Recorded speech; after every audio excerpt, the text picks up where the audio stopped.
જય માં મોગલ જય દ્વારકાધીશ, તમને સ્વાગત છે તમને મારા મિની બ્લોગમાં। તો આ ભાઈ છે મયુરભાઈ અને આ અમિતભાઈ છે। અમે જાય છે હોટલે ટિફિન લેવા માટે અને મયુરભાઈ પાસે છે એક મોટી બધી ટોચ, કેમ કે અહીંયા ભયાનક રસ્તો છે એવા માટે। તો કન્ટિન્યુ રહેજો તમે મારા બ્લોગમાં અને લાઈક કરી દેજો, શેર કરી દેજો।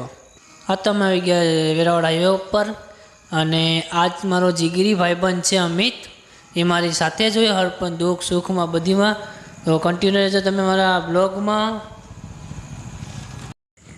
હા, તમે ગયા દ્વારકાધીશ હોટલે અને રવિવારના કારણે ફૂલ ટ્રાફિક હતી। ઓર્ડર તો અમારો લઈ જ લીધો તો પછી અમારે થઈ ગઈ અફજલભાઈ મુલાકાત। અફજલભાઈની મુલાકાત કરીને અમે ઘડીક બેસી હિંચકામાં બેઠા હતા, ઓટોમેટિક વરસાદ આવી ગયો। ધીમે ધીમે છાંટા હતા પણ ફૂલ વરસાદ આવી ગયો અને વરસાદ રહી તો સારું, બાકી અમે ઘરે કેમ જઈશું।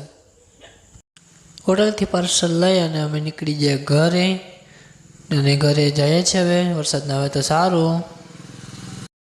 ઘરે તો અમે પૂગી જ ના ગયા, હજુ રસ્તામાં પૂગ્યા તો ફૂલ વરસાદ ચાલુ થઈ ગયો। હવે ઘરે જવું તો કેમ, વરસાદ રહી પછી જ જાય તો સાહેબ। તો વરસાદ થઈ ગયો ને અમે નીકળી ગયા ઘરે। ધીમે ધીમે ઘરે ભાગવા ગયા, કેમ કે પાછો વરસાદ આવે તો શું કરવું, એટલે અમિતભાઈને કહો કે તમે લઈને જબલા। અમારો બ્લોગ કાંઈ નહીં પૂરો થાય છે। લાઈક કરી દેજો, કોમેન્ટ કરજો અને સબસ્ક્રાઈબ કરી દેજો મારી ચેનલમાં।